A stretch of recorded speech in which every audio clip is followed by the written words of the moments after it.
Steve, What? are you on? 10, 9, 8, 7, 6, 5, 4, 3, 2, 1, 0.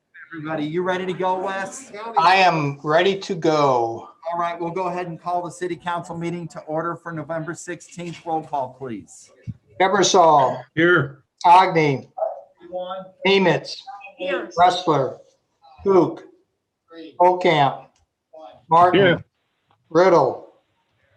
I am ready to go. We'll go ahead and call the city council meeting to order for November 16th. Kevin, just don't say. Ebersol, Agni, Nemitz, Here. Wrestler, Here. Kook, Ocamp, Martin, Riddle. Here. Why is there a delay like that? Good question. All right, we'll go ahead and do the Pledge of Allegiance.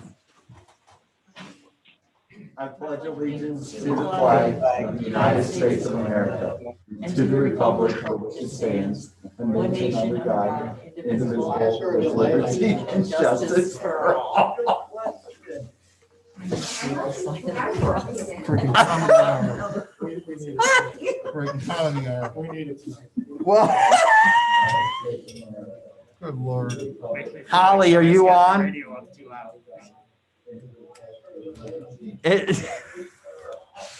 We're like recording and I'm watching it. That's what it was. I was watching it. so we're good now? Yeah. Okay. Holly, are you on? Holly is on, but she's as a attendee. So as soon as you're ready to have her speak. Oh, we're ready. We're going to go ahead and bring her up to the front before she gets on and gets going. Just so everybody knows, we were going to recognize the Women's Club tonight for all of the beautiful flowers and plants and everything that you see around town. We are still going to recognize them, but we will be doing it at a second date. But I just wanted to mention how great they are and what a great job they do anyway. Great. Thank you. So Holly, you there? I am. Can you hear me? We can. Okay. Can you see me? Yes. Yes. Yes. All right. And then the last question, what is on the screen? Have I shared it yet? Right now it's you. Okay. Well, I have something much more interesting to look at. Okay. I think There we're it getting is. a little closer here. And if I can get this screen bigger. Okay. Do you see two slides or do you see one? Do you see one? One. You just see one with the City of Columbia? Yep. Okay, 2021 plan recommendations. perfect. All right, so I've gone back and forth with Doug and Nicole. Both of them had a lot of really good questions and objectives for us to consider, and we've had some good conversations with Cigna and Mutual of Omaha. So I actually think I've been working with the city now for, I think it's been 6 years. And I think you guys are in one of the better spots that you've been in the past, where you actually have some decent options and are really, you don't have to make a lot of changes if you go with the recommendations that we have. So high level agenda, go through the basic, the options that we found, talk through some of the things to consider before open enrollment starts, and then just enrollment in open enrollment in general. So these are all the lines. I won't read those to you, but there's a variety of lines that we'll go over. Historically, we've just gone through medical, but you have some decent savings available to you on the other lines, which we'll go through. So for those of you that have been in these meetings before, you've seen pages similar to this. Top right corner is a summary of the census and who's participating in the plan. So you have the high majority of your people that are participating in the traditional PPO plan. So it has copays for pharmacy and office visits. So the deductible does not come into play on that plan. And then the other plan that the city offers is the qualified high deductible, which is compatible with an HSA. And on that plan design, pretty much everything hits the deductible. So you don't have as many people, you have 4 people on that plan, But I do think it's important to keep that plan because as HSAs have, been out longer, and especially as people come in from another employer, if you're trying to recruit somebody, a lot of people have a big HSA balance that they want to maintain. So continuing to offer the qualified high deductible plan will allow a new recruit to have a plan where they have an HSA as an option for them. So I think it's important to keep, even though you don't have a high participation in it. Everything quoted, you'll see the date on the top left corner for January 1st. And if you look at rows 7 and 8, those are your current plans with Cigna. So your current plans with Cigna at the current rates. So that's about 100 and I have two different screens that I can look at here. That's about $105,000 in total billed premiums from Cigna. And then the employees will pick up a portion of that just based upon whatever tier they're taking and whatever plan they're taking. The very high level, I don't want to get in really granular, and we can come back to plan designs if somebody wants to talk plan design details, but your plan's really rich where the deductible in your PPO plan is only $500 and the out-of-pocket is $1,000. So if someone has a family of, for example, 5 people, you will see, hopefully you can see my mouse here, but you'll see a $500 deductible and it's 3 times for the family. So if a person has a family of 5, they still can only satisfy, they're only going to be responsible for 3 deductibles. So they don't have a $500 deductible for each person.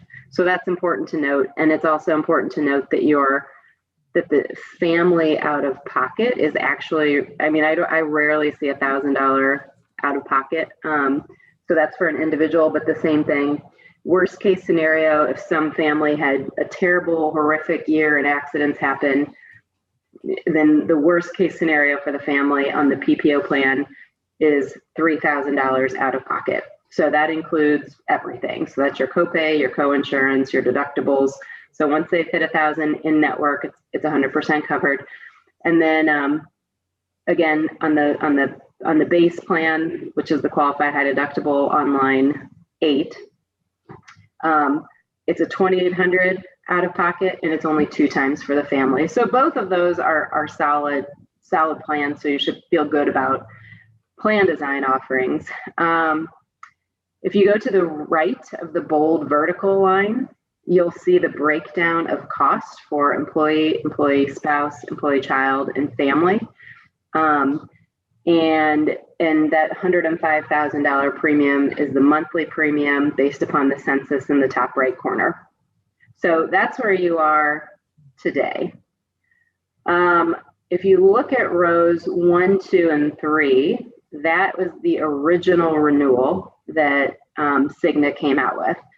So as we were talking to Nicole and Doug, it was really important to them that we not just negotiate that, but that we look at other options and really try to make sure that we're managing the city's cost. So you'll see a couple options on lines 10, 11, 10 through 15, basically.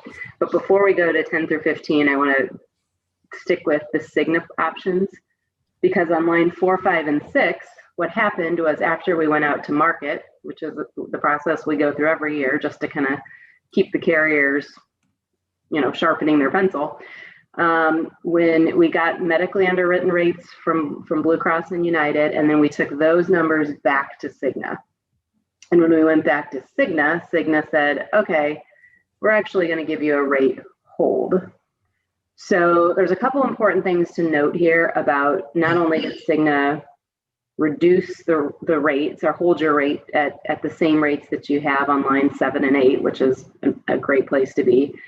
But the other great place is that your plan with Cigna is it's written on self-funded paper. So when you have a self-funded plan, and your plan is a hybrid plan, but if you think of Monsanto or Anheuser-Busch or InBev or big corporations, they have true self-funded insurance. So the employer is paying the claims. They work with a third-party administrator. And if there's a $50,000 claim one day because someone had heart surgery, Monsanto's paying $50,000 when the TPA when the third-party administrator sends in that bill. Your plan it's written on self-funded paper, but it is not like self-funded in the same sense that Monsanto or Anheuser-Busch is. So if you have if the city or an employee in the city has a $50,000 claim, you're not going to be responsible for that full $50,000, because what your plan is actually called a level funded plan, which means that Cigna's billing you a level amount every month, just like you were like a fully insured plan. So they're making some assumptions that, okay, we think that the city is going to pay out X, that we're going to have to pay out X dollars in claims for doctor's visits, pharmacy, hospital, all of those things. So that's how they came up with the rates that they have of $838 and $370 and all the way down to the families. So I say all this to tell you that one of the benefits to being self-funded or level funded, which is what you are, is that you have the opportunity to get a surplus. So if Cigna sets the 838 or the 730 rate too high, then at the end of the year, you can get money back. So I have to look at my other notes here, but so at the end of the year, you can get money back. I think last year you got $119,000 back. This year, the Cigna is estimating that the city will get a $140,000 to $160,000 back. So what that means is that, depending on the way that you look at it, it's almost like they're going to pay you to stay with them for another year, because they're holding your rates at zero. And then depending how these claims flush out at the end of the year, on your April bill, I think it is, then you will get whatever that surplus is, again, which is estimated somewhere between $140,000 to $160,000. So the beauty of being on a level funded plan is that you can get some claims data to kind of better understand what's going on in your group. Like, do you have a lot of people using unnecessary ER visits? So you get some of that transparency. But the bigger deal is that if you have a good year and they set their rates too high, then you can get basically, if there's a surplus of, just for using round numbers, let's just say there was a surplus of $100,000, then Cigna is going to split that surplus with the city, and Cigna is going to keep a third, and the city gets to keep the other 2/3. So that's on a self-funded, or more specifically, a level funded plan. So my point is, Blue Cross and United Healthcare, they do offer some decent savings. However, you lose a couple things. One is you lose with Blue Cross and United, you would not have any years. If you pay out $90,000 a month times 12 months to Blue Cross, you don't have the opportunity. If you have a good claims year, Blue Cross just keeps that money. So there's no surplus that could come back to the city. And you're going on, and like I said, last year you had roughly 120,000. Now you're slated to get 140,000. So, that's something to take into consideration. And also, if you lose, if you don't renew with Cigna, then you leave that money on the table, that $140,000. So if the year ends with $150,000 surplus, it's gone at the end of the year. So I just went through a lot of information, and that was just medical. I tried to keep it concise, but I also realized that I do this every day, and that you guys probably aren't talking this stuff all the time. So I'm going to stop for a moment and see if anyone has any questions about whether it's level funded, self-funded, plan designs, the revised rate, anything like that. Another carrier. And Doug, I know you've been dealing with this through the whole process. You have any quick comments or? No, I just felt that it was very important that we stick with Cigna for the familiarity with the employees as far as not forfeiting the up to $160,000 surplus. I think Holly kind of hit it on the head that Cigna is actually paying us to stay with them for the next renewal. Awesome. Anybody else have any questions? Yeah, this is Steve Holtkamp. I realize the $140,000 to $160,000 rebate or whatever it is, but the premium is $180,000 more. So just tell me what I'm missing here. Steve, from at least I think our perspective, what we're looking at is the higher out of pockets that the other plans offer. We've got some pretty substantial plan design changes that I just don't think we have the time to go through with the different collective bargaining units to work on. One thing that I think Holly's going to touch on a little bit later pertains to possibly pursuing a higher out-of-pocket max in the next year, but that would be something that we would want to try to engage the unions in ahead of time, just to try to solicit their feedback on any kind of substantial plan changes. And Doug, doesn't that stem from some of our bargaining agreements? We cannot change benefits without approval. That's one thing that they have to be brought into that process and play an active role. I think, Holly, I think you were involved the last kind of go around with the FOP whenever Mr. Morani had tried to work on some different changes. And I know Linda was around at that time as well. Yeah. Kind of a long process that I hear where you're coming from, Steve. Believe me, I do. But I think, some of the expenses that we would possibly incur that direction would negate part, if not a good majority of that potential savings. Well, Doug, I guess what I'm looking at 7 and 8 and versus 10 and 11, and they look identical. I mean, the math adds up the same way, but it is $180,000 cheaper. So I guess, again, what am I missing? I must be missing something. Is it 180 or 170? 105? Well, it's 15. It's 100. Let's see. It's $15,000 a month times 12. That's 180,000. I mean, rough numbers, 90 versus 105. Yeah. And the deductibles and everything look identical. So I'm just trying to understand it. Yeah. So a couple things to take into consideration when you move to a different carrier.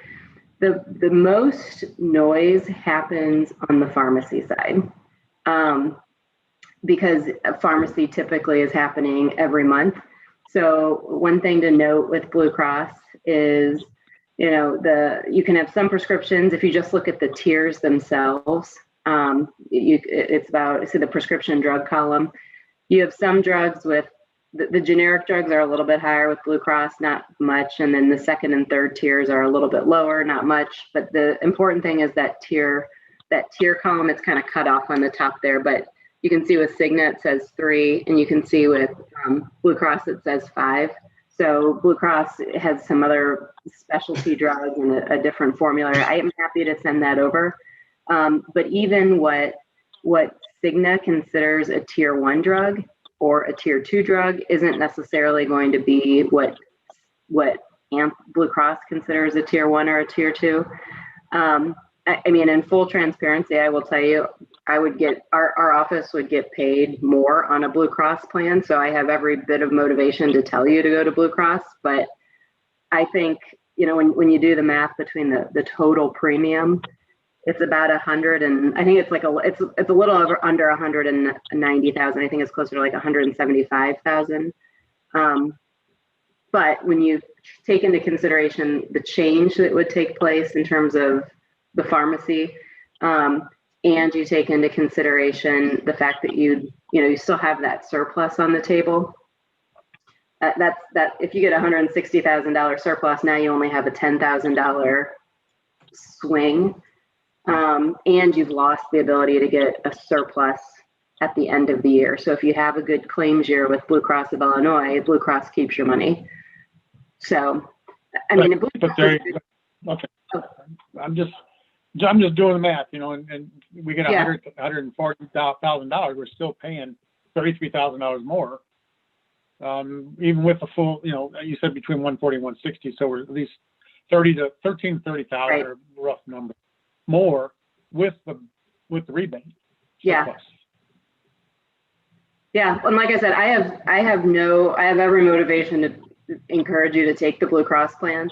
So it's really just a matter, like Doug said, of considering the disruption. Even though they look like the same plans, there could be a little bit of provider disruption or pharmacy disruption.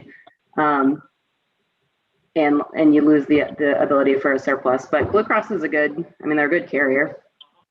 The other thing is in the, and I can double check that it's right, but the Blue Cross of Illinois plan has urgent care subject to deductible and coinsurance, versus on your Cigna plan today, it's a $40 copay for urgent care. So I can double check that that's correct. But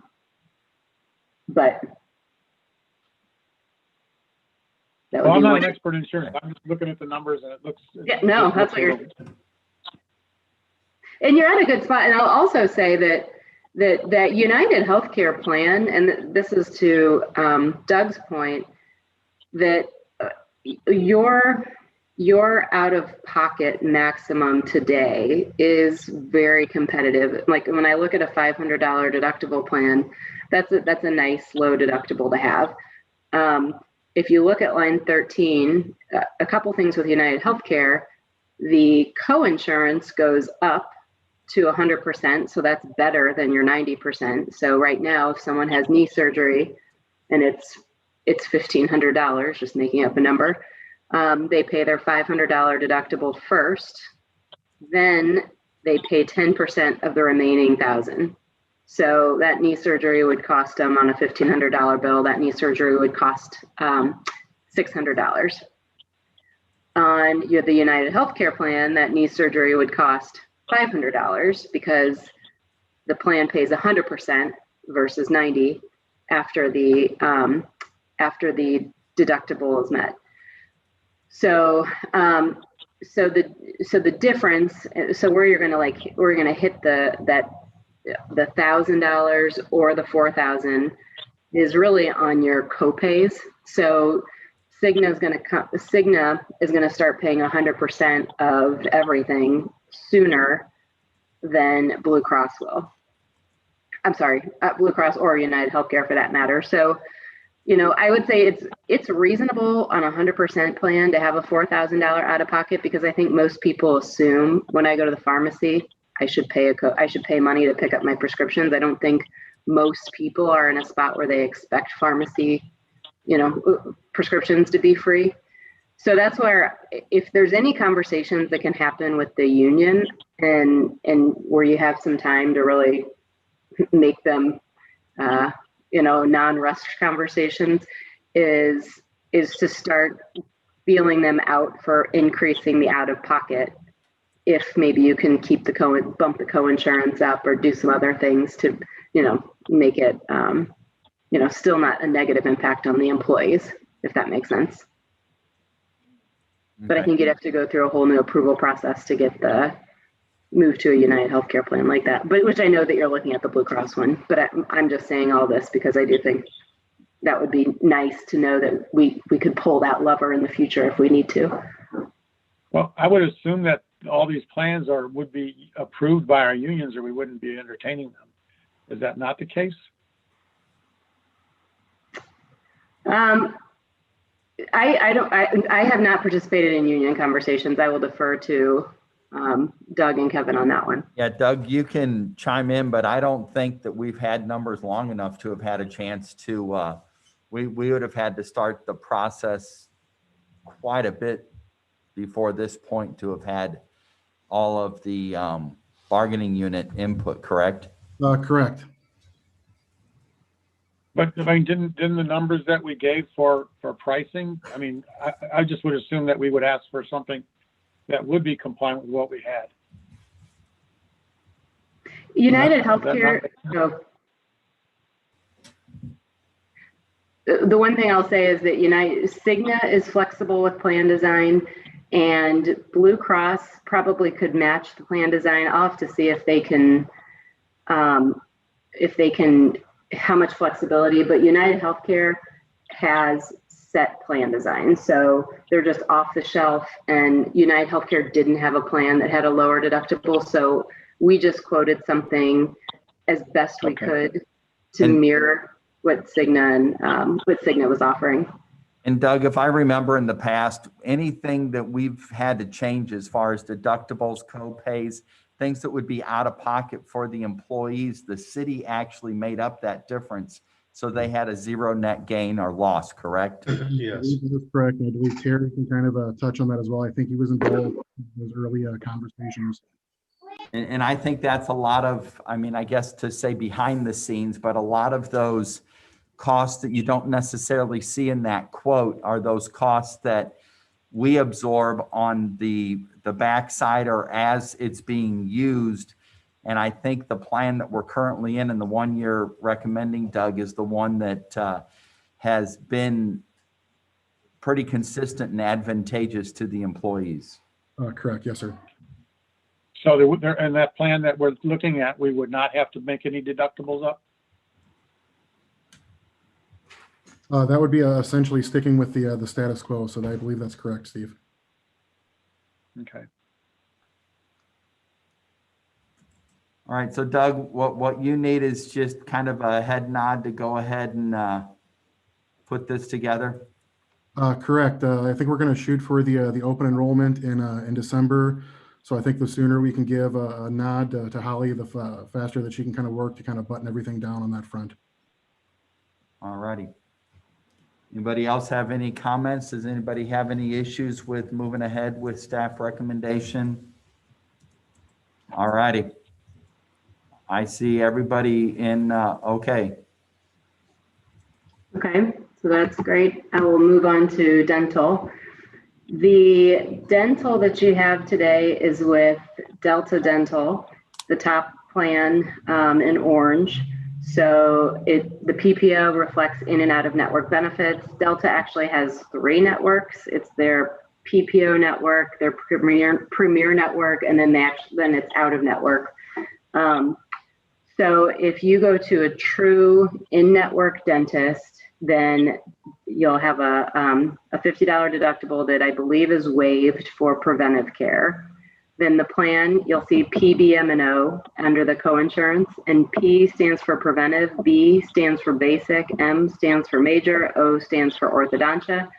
And the numbers that are below correspond, it's the percentage that the insurance company will pay for each of those services. So preventative is like your cleanings and x-rays, basic is a filling, major care is a crown, and ortho is obviously orthodontia. So you have a really rich plan. The out-of-network maximum, so the most Delta will pay out is $1,800 if it's anything other than ortho, and then they pay out a lifetime maximum of $1,000 for ortho. If you go into that next, if you go out of network, then they'll pay 90%. So there's a little balance billing for your cleaning.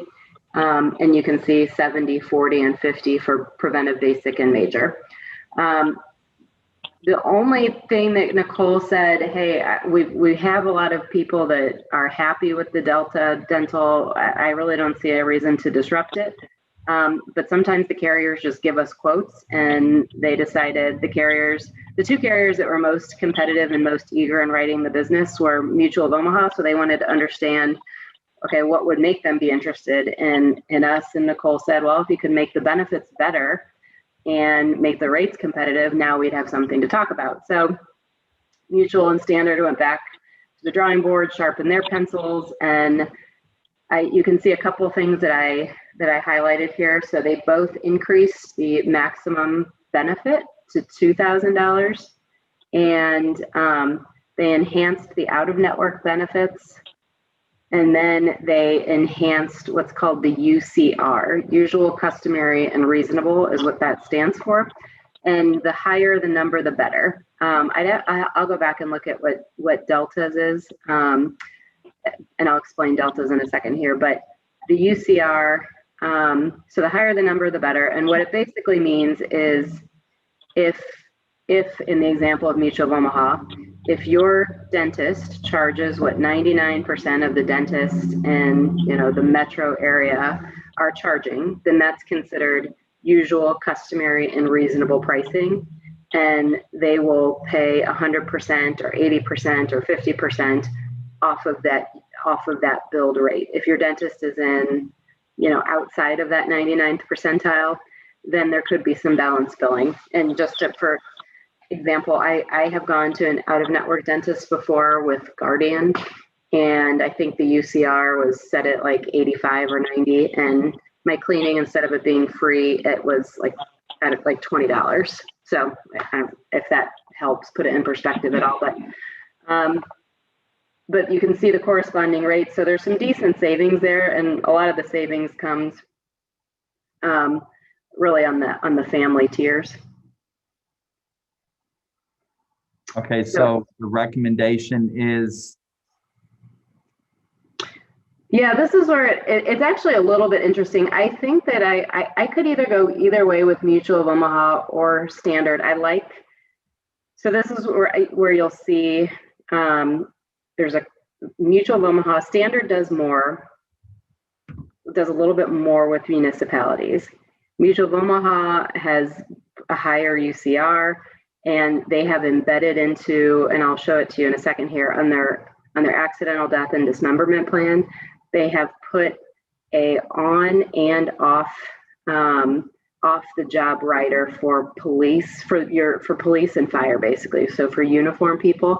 So if they have an accident or disability that happens on or off the job, they'll double the benefit. So Mutual, and I'll get there in just a second here, but I would put all of them with the same carrier, and I don't have strong opinions on Mutual of Omaha or Standard. I would maybe lean a little bit more towards Mutual, but I know Nicole's worked with the Standard before, and she's had good experience. I think you worked with them before, right, Nicole? No, she might be on mute. So they're both really good carriers, to be honest with you, and they're both offering multi-year rate guarantees. And let me keep going through them, and maybe we can come back to that after I go through them. But does anyone have any questions about the dental in particular? no. Okay. And on the other stuff, you're recommending to just stick all together with Mutual of Omaha? Yeah, either Mutual or Standard. They both have good stories. Here, Standard is definitely cheaper. And what's interesting on your vision is the city is paying for, you don't have an actual vision plan today. So the city is paying the claims as they come in, and there's a document that says how much will be paid out. So the plan so it says how much will be paid out. I think Delta is just highlighted because you had them for dental. So disregard the current line, which is what CUR stands for, current. But the way, if you look at Standard, which is line 9, E, L, and F are the column headers for the 12, 12, 24. And what that means is exams, lenses, and frames. The corresponding number below is frequency. So you can get you can get an eye exam once every year, a new set of lenses once every year, and a new set of frames once every 2 years. So that's a pretty standard dental plan. An exam's going to cost you 10, materials will cost you 25. I did get the contact allowance bumped up to 140, which was an enhanced benefit that came after a conversation with Doug. So we can update that. That just came in the other day. And let's see here. And then if you go out of network, there's an allowance. So iMed or Standard, they use the iMed network, which is a really strong network. They will give the employee an allowance if they go to a non-preferred doctor, vision doctor. They'll give an allowance of 35 or 25 or 65. There's actually a lot more kind of meat and potatoes that's on the plan summaries, but we can obviously, like, it'll get into, like, if you have bifocals or if you have anti-glare or anti-reflection, so they can get a little granular. So this is the best that we could kind of nutshell everything on one page. But I will, just to put it in perspective, in 2019, the city had vision claims of roughly $535 a month. And so even though you had about $6,000 in employees submitting receipts and getting reimbursed for the year, the total exposure that the city had, so if everyone had gone to the eye doctor, you would have paid out $113,000. So that's kind of the threshold to look at, is that $535 a month is what you're averaging. And if you look at the standard, their premium for 63 people, the census at the top plus some dependents, you're at about 620. So you're it is more on a monthly basis than what you've been paying in claims. But that 628 is your maximum exposure too. So you're not liable for additional, it's basically your premium and you're done. Any questions about vision? Any questions? Nope. Okay. So this is where we start to get a little bit interesting in terms of the carriers that we would recommend.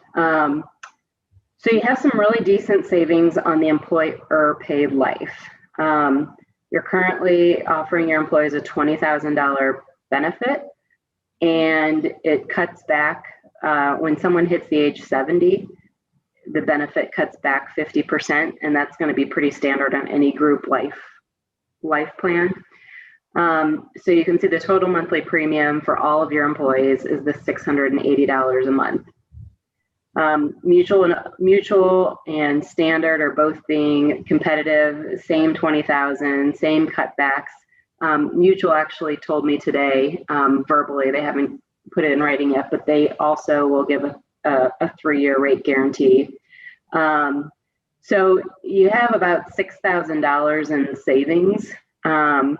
And then I put a couple notes at the bottom. So I think these are just important to take into consideration. So Mutual of Omaha, this is what I was talking about earlier when I was starting to address Kevin's question, but I knew I'd start going down a path and I knew I was going to come to it later. So Mutual of Omaha doubles the accidental death benefit on and off the job, and that benefit is included in the rates, is included in that $164 premium. And mind you, that's $164 for everybody. It's not per person. With the standard, so Mutual has just given me that verbally, and standard is still yet to give me the actual answer. But I believe standard, they have a little rider on their proposal, and I believe that they will also double the benefit for AD&D, but I believe they are just off the job. They might just be off, or they might just be on the job. And then you have to add a penny to the rate, to the AD&D rates, which is, that's nothing to worry about. It's like $13. So, and it's like $13. So it is, I do think from that perspective, Mutual has since it's on and off job, that they'll pay benefit. I think that would be one reason I would go with Mutual of Omaha. Any questions about that? Nope. Employee paid life. So this is really busy, but the nutshell of it here is that they're all matching. This was one thing that Nicole really wanted to make sure that we were, that all the carriers are matching the existing benefit that you had. So we pushed hard to get the benefits, the maximum benefit up to 500,000 where we could. So Mutual is doing that. Standard did it. We get the cutbacks at the same. We pushed to get the guarantee issue up to $100,000. So from that perspective, I would say it's pretty apples to apples here.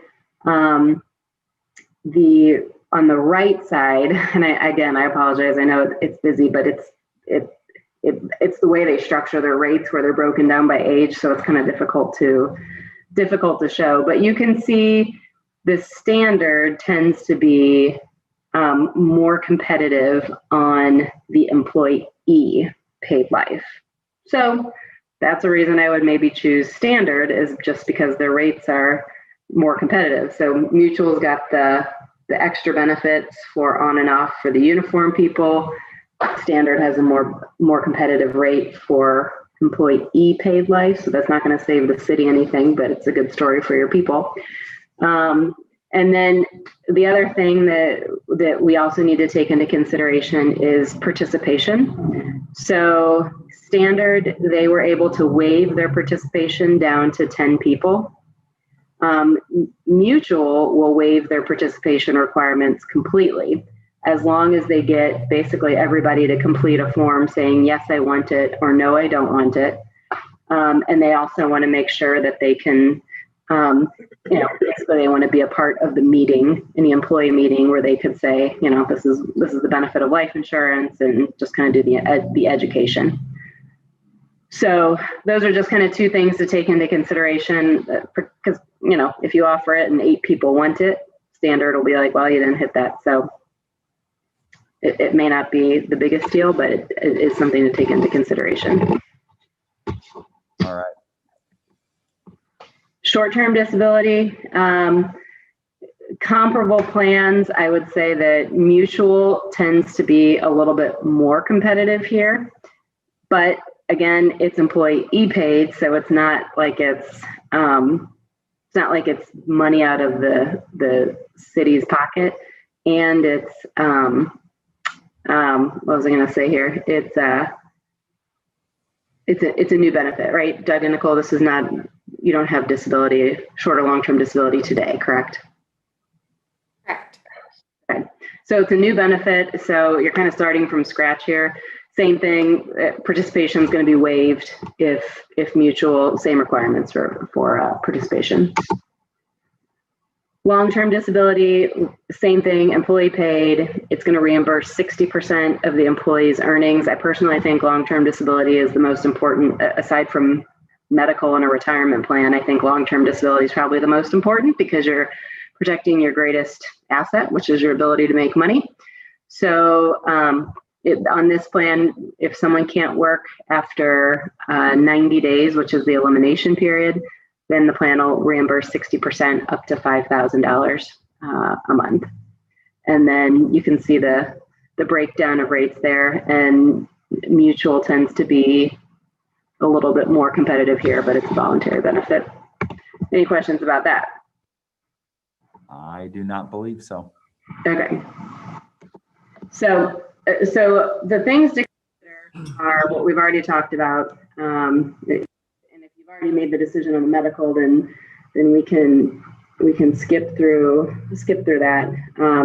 Ancillary is really a function of cost. Who's picking up the tab and plan design, and that on the ancillary ones, the main one to get decided sooner than later truly is the medical, because we've got to deal with ID cards and things like that. We obviously want to communicate everything at the same time, but if you guys want to talk through the Mutual of Omaha and the standard later, or if you want to ask me questions or make a plan decision today, I'm fine doing whatever you guys want to do, but I know there's different things to consider on that one. The third-party administrator, we made a recommendation to move that to accrue just because of service. There's a little bit of savings there, but it's nothing to get too excited about. It's mainly a service issue on that one. And we've already talked about how in the future, if we can have the union kind of start getting in their head or being open to the idea of increasing the out-of-pocket, that would be nice to know kind of what lever we can pull next year. So I know that was a lot of information. So Doug, I'll go back to you and Nicole. So what is the overall recommendation? We'll be looking at for the medical renewal, I believe standard for dental, vision, I believe that was correct, Holly. And looking at the mutual for the life and the short-term, long-term, just kind of based off of my chicken scratch notes here. All Is that a right. question? Who for employee paid live? Who for employee paid life? Mutual. Is that going to be mutual? I would put them as much as you can with the same carrier. So if you're going to do employer paid life and voluntary life, in the short term and the long term then do those all with mutual. I mean, honestly, I would even put the dental and the vision then with mutual. Well, dental, And not standard. maybe not vision with mutual.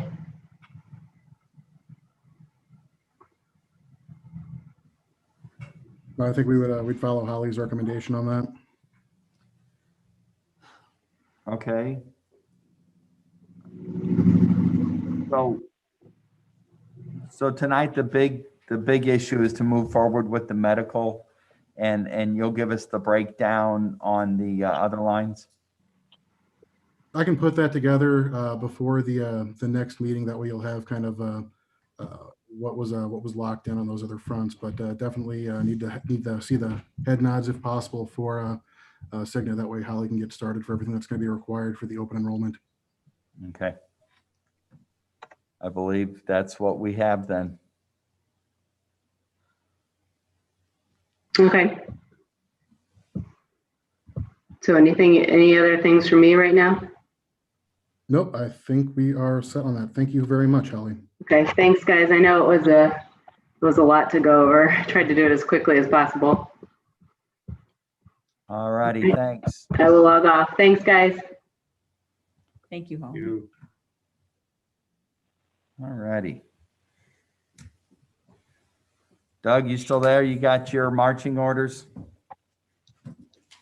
Yes, a little difficulty there. Do we have anybody, public input, raising their hand, wanting to speak? Sir, we did receive 2 written comments via email tonight.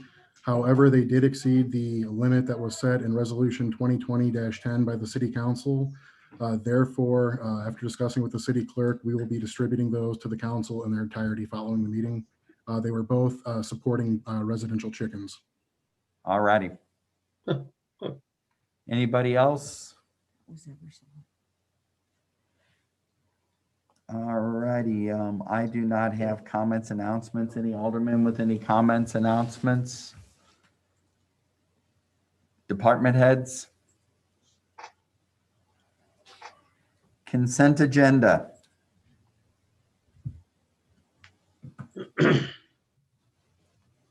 Wes, you still there? I'm here. We have 4 items on the consent agenda. The first is a motion to approve the minutes of the November 2nd, 2020 regular city council meeting. Motion to approve closed session minutes of the November 2nd, 2020 regular city council meeting. Motion to approve payment of vouchers for the period of October 30th, 2020 through November 10th, 2020 in the total amount of $721,485.65. And then a motion to approve the statement of funds for the month of October 2020. All right, anybody have any questions or wish anything removed? If not, entertain a motion to pass the consent agenda as presented. Motion by Hook, second by Riddle. Roll call. Eversol, Yes. Nemitz, Yes. Ressler, Yes. Hook, Yes. Ocamp, Yes. and Riddle. Yes. Thank you. All righty, unfinished business. Ordinance 3540, establishing regulations for video gaming establishments and related amendments to the City of Columbia Liquor Code. If somebody be so inclined to make that motion. Also move. Motion by Nemitz, second by Second. Eversol. Eversaw. Any other questions, comments? Roll call. Eversol, Yes. Nemitz, Yes. Ressler, Yes. Hook, Yes. Ocamp, Yes. and Riddle. All right, next we have the motion to approve engineering agreement with Tuveno Wade and Merchant for the preliminary engineering on Valmeyer Road, not to exceed 78,900. Any questions, comments on that, or anything you need to add, Chris? Yeah, within that agreement, can you hear me? Yes. Okay. Yeah. Thank you. That is TIF funds, and it's basically resurfacing and reconstruction from Illinois 3 to at least the bridge. One other thing to add in that is there had been some talk in the past, both by an alderman and a business there that that had said, when we decide to redo that road, will we consider maybe raising it? And so within that agreement as well, there's some additional services that I didn't know if we wanted to consider or not. Because in order to raise that is in a floodway and floodplain. So we would need to get an individual permit from IDNR if they would allow it. And then obviously work with FEMA on any type of map amendments. So I didn't know if because we're ever going to consider doing it, now's the time. But if no one had the appetite for that, then we would move on. If we did decide to do the actual permit itself, keep in mind there are milestones where we can take a look back and see if this is how we want to proceed or not. There's kind of certain things we'd have to hit, and we can make other decisions. One thing it would affect though is the schedule. If we just did the resurfacing and reconstruction, we could probably get this under construction this summer. If we added in this individual permit component, it would probably push us back 6 to 9 months, or depends on how fast DNR will move. It's not a fast process. So I didn't know what the thoughts were with the council, or if that's something we want to proceed with or not. Again, these are TIF funds that are restricted for this area. So I just kind of wanted to see what everybody's thoughts was on that. Chris, to go ahead and raise that road, we have enough funds in the TIF fund to do that? Yeah, unless the only thing that Kevin that would come up with, if they got into something where they wanted us to reevaluate the hydraulics of all of Wilson Creek, then I could probably say, no, it's not really, we don't have the funds to entertain something really that extensive. But if it's not, because again, the biggest thing is obviously compensatory storage. I mean, we could use some stuff in the park to offset that like we've done in the past in that area. I mean, the businesses, there's a couple businesses that would probably benefit if we could do it. But again, like I said, it's something that we could do incrementally. And if we found out that some of their processes or what they're wanting to see doesn't make sense financially, then we can, pull back and just do the resurfacing and reconstruction. Again, I just kind of want to see what everybody thought. Well, I know that was one of the main reasons when we put the TIF together was flood and stormwater mitigation for that region and that area. So it does make sense to use the money for that. Does anybody have an issue with moving forward with that, Mark? Just a question, Alderman Ressler. Chris, how much elevation, how much would you raise the road? Though that's something we'd have to look into once we got into the survey and topo and everything, and see where it would make sense to make a difference. Now, if you notice there, I mean, if we replace that other culvert, that's bad. We're going to have some vertical changes anyhow, just to make policy curves as we come off, from near Columbia Center Drive, and as we tie back in the bridge anyhow. But that's yet to be determined. I mean, it could be 18 inches, could be a couple feet. Again, but it's one of those things that you have to do some of the hydraulics, send it into DNR. They'll say, hey, pay me a fee to review it. And then once they review it, they may have conditions that we say, nah, this is a little more than we want to bite off at this time, or it may be something simpler and we just continue on with it. Any other questions, comments on that? Yeah, this is Gene. I agree with Chris that we should at least take a look at it. Okay, Alderman Nemitz. Just, I was gonna say too, especially if there's anything we're gonna look at further in the future between the intersection of Valmeyer and D, seems like this would be the time now to do whatever we can with the TIF funds. All right. So is everybody good with moving forward with looking at the flood permit as well, or the IDNR permit? Everybody's nodding their head yes. Yep. So Thank you. I guess the motion to approve engineering agreement as not to exceed the 7890, but to include the permit process for the flood and IDNR. Correct. And I think they had Yes. an estimated amount of, not to exceed 20 for all the permitting process. But again, that would probably assume that we went all the way through it. Okay, so if we could get somebody to make Motion to, that 90, motion. not to exceed. Gene, did you make that? I'll make the amended motion, yes. Okay, and do we have a second I'll second. by Alderman Nemitz? Any other questions, comments? Roll call. Eversol, Yes. Nemitz, Yes. Rustler, Yes. Hook, Yes. Ocamp, Yes. and Riddle. Yes. Thank you. All right, Chris, thanks. Thank you.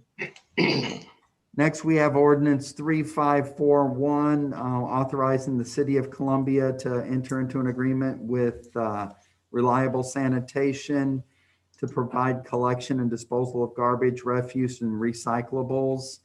If somebody be so inclined to make that motion. Make that motion. And that Ebersol. was Ebersol, Yes.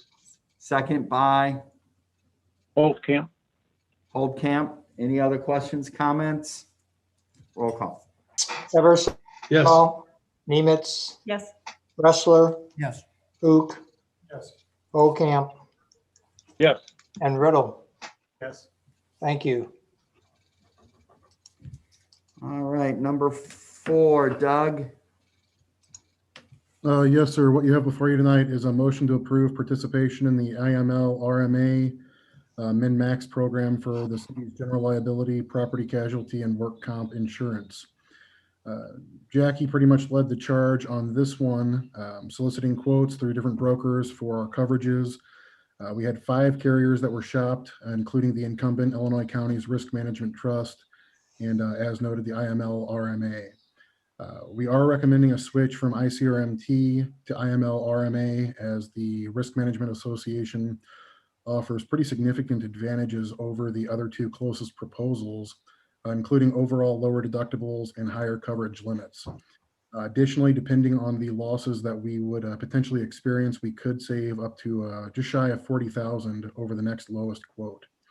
It would be our recommendation to proceed with participation in the Min-Max program with a minimum contribution of $169,702 and a max possible of $230,863. To kind of put those numbers in perspective, ICRMT, the incumbent, we'd be looking at a renewal of $232,205 with the next closest at $206. Really kind of based off of our 5-year loss history as noted in the material that was provided to the council, it is not likely that IML would hit the city with an additional assessment that would push us beyond the IML guaranteed cost of $190. So I really think by doing the min-max, we are going to be right in that $169 to $190 range, which is still a pretty significant savings over where we would be with ICRMT at $232. All right, any questions? Do we need a motion at the, yeah, we do. So a motion Yeah, to we're approve looking for a motion. recommendation, or did somebody have a question? Okay, motion for approval to participate in the Illinois Municipal League Risk Management Association Min-Max program for the general liability and workers' compensation for the city. Motion by Hook, second by Camp. Wrestler. Any other questions, comments? Roll call. Eversol, Yes. Nemitz, Yes. Rustler, Yes. Hook, Ocamp, Yes. Riddle. Yes. Thank you. All right, under new business, the ordinance 3542 approving a plat of survey and 2 land transfers by way of real estate exchange from parcels 422-201-17 to parcel 422-201-5 and from parcel number 422-201-17 to parcel number 422-201-16, located in the city of Columbia, Monroe County, Illinois. What was that again? Exactly. Okay, this is pretty straightforward. Basically, the applicant owns 3 adjoining parcels. They're not ideally configured for development, so he's asking you to reconfigure them for development. One, to give 3 roughly similarly sized parcels for development, as well as to allow the third parcel. So if you look at the map, the one all the way on the left, to allow that one to get access over to Centerville Road. Primary reasons, they're all owned by the applicant, and staff has reviewed the proposed lot configurations, and they are compliant with the R4 zoning district regulations and subdivision regulations, and we recommend approval as presented. All righty, any questions, comments? If none, entertain a motion to approve as presented.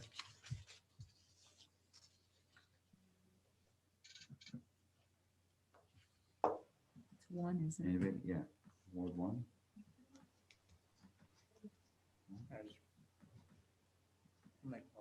Motion by Riddle, second by, I could second it, Your Honor. thank you, Nemitz. Any other questions, comments? Roll call. Eversol, Yes. Nemitz, Yes. Rustler, Yes. Ook, Yes. Camp, Yes. and Riddle. Yes. Thank you. All right, Scott, next is the pet grooming. Yes. This is for discussion purposes, and we'll bring it back to you for approval or for consideration of approval at the next meeting per our normal process. Essentially, and the applicant is here should there be any questions of her. Ms. Taylor Gonzalez, the proprietor of Three Tails Parlor and Pantry, she's been very successful in recent years, and she's looking to move her business to a better location, a little larger, as well as frontage on Main Street. Currently, the business is located over on Locust, and it's within 250 feet or so of the new building. So what we're essentially asking is to transfer her, the special use that was approved previously for the existing location over to the new location, so that she can proceed with her, the grooming aspect of the business. I would like to clarify the retail and pet services side of the business is covered under the C2 zoning by right. The special use is only required for her, the pet grooming portion of it, which we've heard no complaints from anyone ever about any pet grooming. So on a side note, maybe we should look at making that a by right use in the future, and C2 doesn't really make any sense at this point. There is only one possible concern that I'll bring up, and that is the fact that this site has no on-site parking, no parking off-street. However, it is grandfathered. The site has never had any on-site parking ever, and there's been much busier businesses. In fact, the former tenant of this location is the dry cleaner that moved down, so much more traffic generating business there. So therefore, we can't really require them to do it. Like, you can't fit it on the site. Just does not work. And so we're and it was grandfathered for that reason. So essentially, staff isn't viewing there to be any issues with this, and our recommendation is that it is approved based on the findings of fact stated on the in the staff report, as well as Plan Commission's recommendation of approval based on those same findings of facts. As I mentioned, the applicant is here, and I would be happy to answer any questions you have as well. All right. Does anybody have any questions, comments? If not, you'll go ahead and draw up the paperwork for next meeting. That is correct. Thank you very much. Thank you. All right. The next one is, Mr. Paul Friedrich is here representing Domax Properties. He's the contract purchaser of what we're calling the Breitenstein property, which is who are the current trust in ownership of this property. And I'll refer to the map as I explain some of this. Essentially, the long and short of it is as configured now, this property, it has, I forget how many parcels it was, but it's 8, and it's bisected by city right of way. Okay. That is paper right of way only. It's not been, it's never been developed, obviously. It's green. It's grass and vegetation. So essentially what the developer is asking to do is reconfigure the lots to make them a more marketable configuration so that we could actually get some good infill development. And this is probably our largest opportunity for infill development in the city limits that is not agricultural use. So essentially what's being asked for is to vacate the depth of one lot on, if you look at the north portion, the crosshatched area, along with a little sliver next to the trail area. And in return, the developer would donate to the city for park uses, what is shown as lot number 8, just as a concept idea, since there is a lack of parking in support of the ball fields. He has shown roughly a 50 space parking lot there as a concept. And that would be something that would definitely be worth looking into should this be approved. And I would also point out to one other thing that is a little bit of an anomaly in the way the lots are configured, in particularly lots 1 and 2 is shown in the upper right section. And that is, this is almost somewhat of a flag lot, if you will, but it is not for access purposes. The lots all front on McKee Street. It's basically so that the service lines can be pulled directly off of the water main that runs through the existing right of way. So rather than having to tear up McKee Street to extend a piece of main roughly 160 feet over to the trail. So, and it doesn't make any sense to do that when there's another option that just allows us, that requires us to be a little bit flexible on what our design standards would be. So trusting that you all had the opportunity to review this, the terms of the agreement as stated, I would be welcome any comments or questions. And once again, Mr. Friedrich is here also if you have any questions of him. All right, does anybody have any questions, comments on this?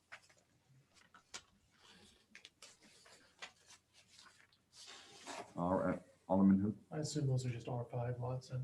R6. R6. That's correct. Alderman Nemitz. Mayor, did Chris have anything else to add on this? Scott, do you know, or is everything was coming? This was all worked out in coordination with the city engineers. That's So, what I thought. Okay.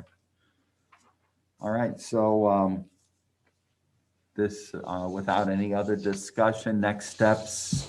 next step would be to move forward and draft it, an ordinance for approving the development agreement and getting the mayor and city clerk to sign off on the agreement after that approval is given. All right. Sounds good. I hear no complaints or questions on it. Sounds good. That's all I have then. Thank you. All right. We already went through the employee benefit tow agreement amendment. I can work with Jason on this. Essentially, Mr. Mayor, by virtue of the agreements that are in place with the tow operators, both Joe's and Quality Towing, those agreements are subject to an annual review. There haven't been some changes for those, I believe, Jason, correct me if I'm wrong, since right around 2018. At the request of both of the tow operators, we're seeking to add a $35 administrative fee to offset some of the paperwork expenses incurred by those operators as part of the city's tow operations. And Captain Don John did research the other municipalities in the area, and this agreement, or excuse me, this increase is in line with what other municipalities have in place. Captain John, you got anything? to No, add? just like you said, since 2018 hadn't been changed and they just asked to go up 35, which was still under what other municipalities charge. So Does anybody have any issues with that? then we'll go ahead and draft that for the next meeting as well. And then property tax levy. Doug? Yes, sir. We've worked to prepare the proposed levy for the 2020 tax year. One thing to note is we have extended out the projections in the EAVs to go up to a 6-year average. This is going to be to kind of get a more realistic picture. We were slightly off last year with our projections. We're projecting a 4.09% increase in the EAV for both Monroe and St. Clair counties cumulatively. In an effort to ensure a majority of those revenues are captured, the levy itself has also been increased 4.09%. Typically, we would look at be looking to go up to 4.9. However, with the pandemic that is underway, we felt it would be prudent to kind of stick a little bit lower to that, which would result in the property tax rate likely remaining status quo, if not slightly decreasing, if the EAV is greater than what's been projected. All right, any questions on that? All right, sounds good. So Doug, you'll have that drawn up for the next meeting as well. Do we have anything else for the good of the council before closed session? If not, entertain a motion to go into executive session under 5 ILCS 122C11 pending or probable litigation. If somebody be so inclined to make that motion. Motion by Nemitz, second by Hook. Roll call. Eversol, Yes. Nemitz. Yes. Rustler. Hook. Yes. Ocamp.